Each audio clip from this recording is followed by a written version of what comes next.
Boom, what's up guys, it's your boy Babour, Zainullah again with another banger. And as you probably saw today's intro, I'm going to talk about FX3.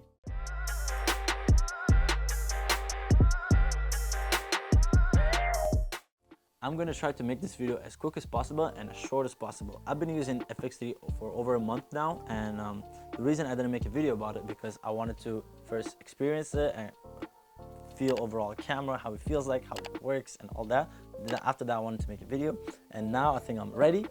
The first reason why I purchased FX3 and not FX6 or A7S3 is because almost all of them are identical cameras. So FX3 and A7S3 are identical cameras. The only difference is A7S3 has a viewfinder and the body is different because it's more for photography but also videography. FX3 is fully like video camera, I would say, because it's a cinema line. And also the fan, people say, oh, the fan noise and this and that, but it's always an auto and I barely hear it, which is amazing. And the feeling of it, the grip, everything feels good. The button is also, when you're recording, that red light that you know you're recording, it's amazing. Yeah, the buttons, everything is absolutely banger, like I like to say.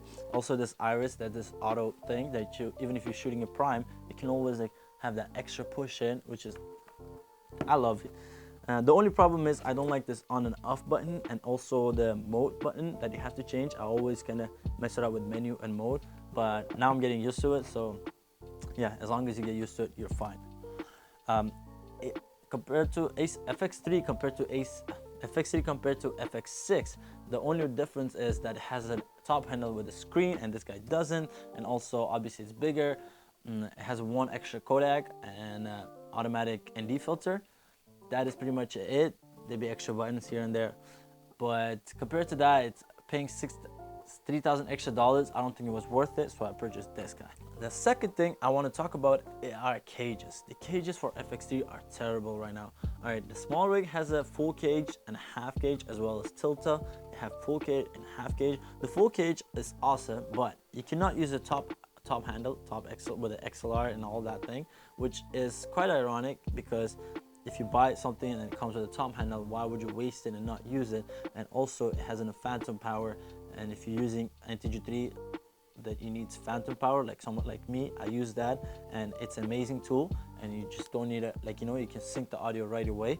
But if you have a full cage, that you cannot use a top handle, which is, I think, ironic and it's a waste of money.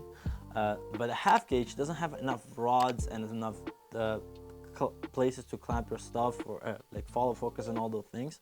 So I purchased 88 cents, came up with this full cage, which is I was so excited. I purchased right away. It was $200 plus $80 for shipment, and it was to come up to $280, sorry.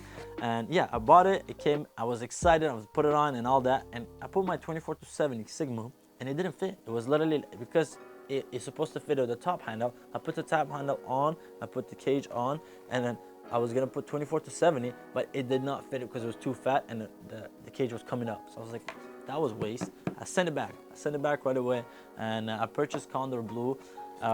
Honestly, it's kind of a half cage as well, but if you don't use the top handle, you can always have this guy and have it as a full cage. But even when you don't use this, I think it has enough stuff that will make you work. So it comes with a clamp, HDMI clamp. There's a bubble, that like a tripod bubble that, you know, it's like, you know, fitted, perfectly balanced. And this cold shoot that I think every other company should use it as well. You know, you just clamp it in, you just slide it in and it clicks and it's perfectly fine.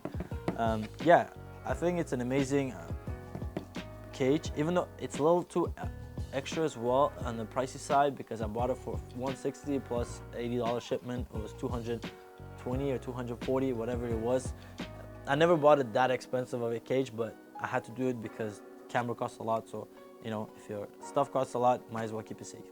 Third thing that I want to talk about are SD cards. So I'm currently using my two 128 SanDisk SD cards. They are pretty good, but they're not good enough for FX3. So the reason I'm saying this because I have two of these and I can't use this camera to full capability. If you want to use an uncompressed version full capability, you need to buy the tough card. Or ProGrade has also their card that you can use it with. They cost like around $300 for 258, and it's Canada. I don't know about US, but it's so annoying because I can still shoot 4K 60, but 4K 60 compressed version, when you're shooting compressed version, editing that on Premiere is a pain in the butt. Like, it's so hard, it's laggy, it's so slow, you can't color grade it, you can't do anything, so you have to shoot cinetone, and it's terrible. I hate it. But if you want to shoot uncompressed version, you can only shoot on a ProGrade or a tough card that has enough good amount of speed. Otherwise, you can only shoot 4K 60 or 4K 24, obviously, and you cannot use a 4K 120, none of that. Yeah, and also even when you're editing 4K 24, it's smooth enough, but when you start color grading and you're adding extra stuff, it kind of slows down as well because of compressed version. When I tried it, I got my friend's ProGrade, he bought a ProGrade SD card, and I used it, and I shot an uncompressed version for 200. He had a 128, and you can only shoot 128. You can only shoot 38 minutes uncompressed uncompressed file, which is like a raw file. And I shot it, I put it on my computer, it was amazing. It's so smooth and it doesn't lag at all. And when you shoot S-Log, you have so much dynamic range. It's so much better, but it also costs like $300 each, so it's $600. At that price, I can buy new Ninja, Atomos Ninja almost, and just use it, you know, shoot it through that, have 4K 60, whatever. I never shoot 4K 120 anyways. That's I think it's one thing that right now kind of bothers me, because if I have to purchase like 2 SD cards for $600, and if I lose them or break them, you know, which happens often, it's $300 gone. Otherwise, I cannot use this camera to full capability. So that's a bummer. Think about it before you buy it. Don't be like me. All right, that's all I want to share with you guys today. That's all I want to talk to you guys. FX3. I'm still new to this guy. As soon as I get that ProGrade SD cards, probably will, hopefully soon, I'll shoot an uncompressed version. I'll put it on. I'll make some video. I don't know.